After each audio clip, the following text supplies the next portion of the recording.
Early one morning, Bobby Brewster was going round a farm with a farmer when they saw a cow looking very doleful and sorry for herself. "Good morning, cow," said the farmer. The cow looked up sadly. "Bow-wow," she said. "I beg your pardon," said the farmer. "Bow-wow-wow," said the cow. The farmer looked at Bobby, and Bobby looked at the farmer. They didn't want to hurt the cow's feelings, so they walked quietly away to the other side of the field. "Did you hear what I heard?" said the farmer.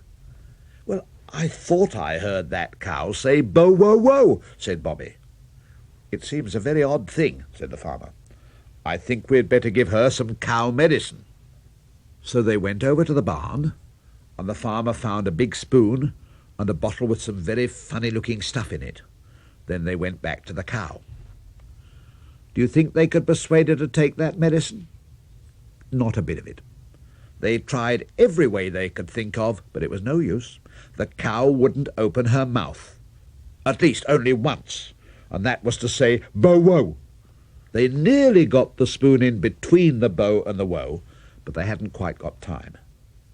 Then they thought they'd tickle the cow, because she'd have to open her mouth to laugh, wouldn't she? But that didn't work either. She wasn't in a ticklish mood, and in the end they had to give it up as a bad job. "I think we'd better send for a cow doctor," said the farmer. So they did. Luckily the cow doctor didn't live far away, so he soon arrived on his bicycle with his little black bag. "Good morning, good morning, good morning," he said. He always tries to be cheerful at his work because sick cows look so very sorry for themselves with their big brown eyes. The cow looked up. "Well," said the cow doctor, "and how are you this morning?" "Bow-wow-wow," said the cow. "I beg your pardon," said the cow doctor. "Bow-wow-wow," said the cow. "Indeed," said the cow doctor. "I think you'd better have a pill." He turned aside to the farmer. "It's a clear case of dog's disease," he said. Have you ever seen a cow take a pill? You know how difficult it is for little boys and girls because their tongues get in the way.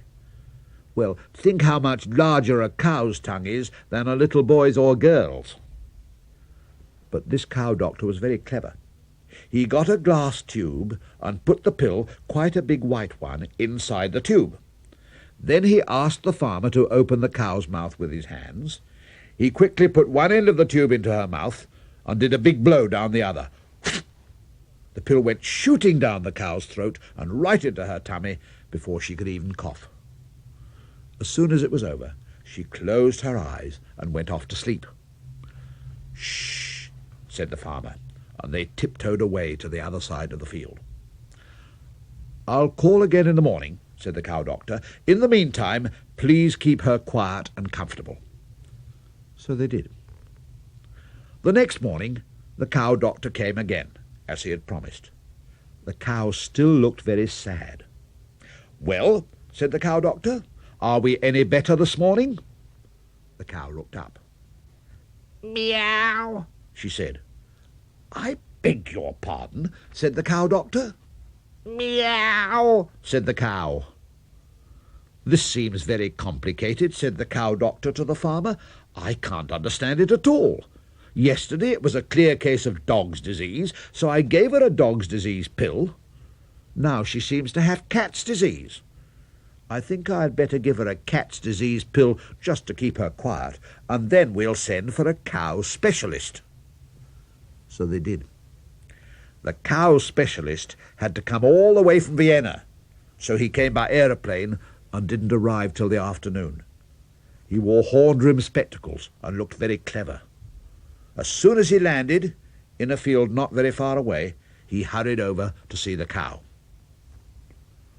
"How are you, cow?" said the cow specialist. "I don't expect you can guess what the cow answered, can you? In fact, I'm sure you can't." She said, "Quack, quack, quack."